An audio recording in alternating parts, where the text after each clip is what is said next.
The U.S. Army is facing what could be one of the largest abuse scandals in its history. CBS News is investigating the case of an Army doctor who is accused of sexual misconduct. His name is Major Michael Stockin. He faces allegations from 42 male patients who say he has abused their trust.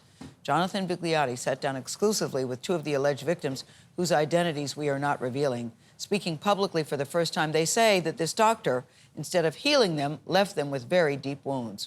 We should warn you this story may be triggering in language and in its content.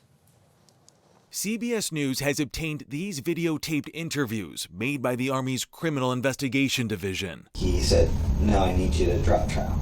I'm thinking to myself, like, what the hell is this for? And I'm here for my neck. Disturbing accounts by victims of alleged sex crimes, whose identities we concealed. It's definitely not normal. I feel like a victim.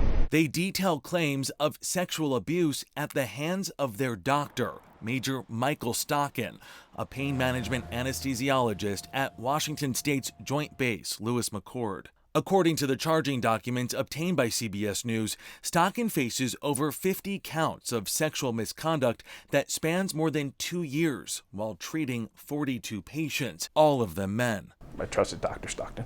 We sat down with two of Stockin's accusers, patients who saw him at Madigan Army Medical Center, who are sharing their stories publicly for the first time. They asked to speak anonymously out of fear of retaliation. He would take a knee, and that's where he would kind of conduct his examination. Everything was pretty much mid-calf to waist level.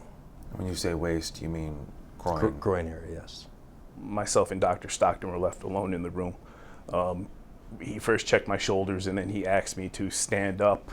Dr. Stockton, he was face level with my groin, and he started touching my genitals. You went in for a long-standing chronic issue of shoulder pain. What is the doctor doing inspecting you in an area down there near your groin? Exactly. I was very confused. Both men, now retired, each spent more than 20 years in the Army, both completing 3 combat tours. Even with my wife, I couldn't bring myself to talk through what happened to her. It just felt very uncomfortable. In the military, there's a term to put what happens to you inside your duffel bag, shove it down, and continue to march on.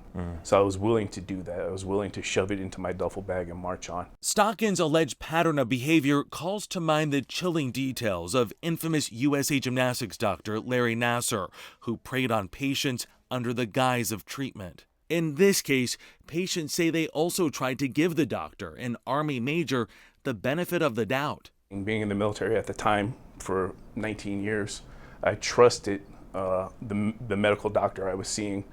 I think there are victims out there that might not even know they're victims. The scale of the case is historic, according to their attorney, Ryan Gildes.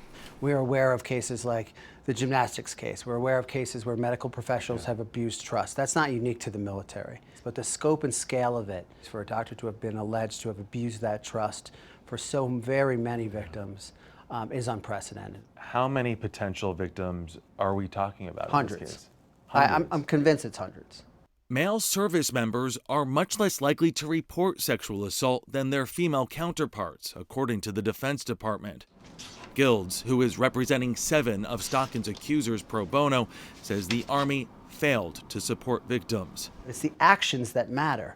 And these unforced errors in failing to care for our survivors undermines the credibility of the Army and is a real shame. The Army told CBS News that the investigation will remain open through trial, and it will further investigate should additional victims come forward. In the meantime, Stockin has been suspended from patient care. In a statement to CBS News, Stockin's lawyer stated that his client is presumed innocent, adding this legal fight is just getting started. Both men we spoke with intend to share their story again at the court-martial, scheduled to begin in October.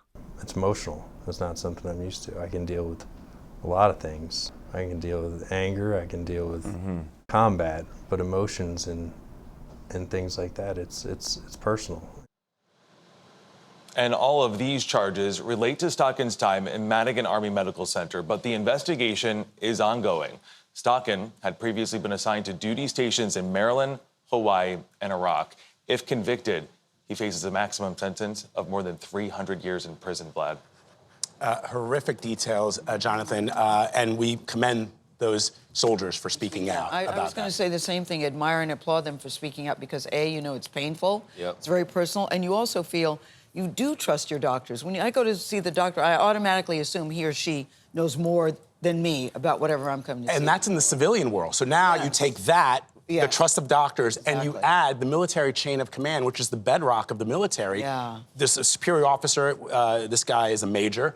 He is also a doctor. Right. Yeah. So you've got that You exacerbation. should be stuffing this kind of pain into your duffel bag, to use that metaphor, which is a fantastic one. A lot of men, that'll resonate with them. I hope justice is done in this case. Yes.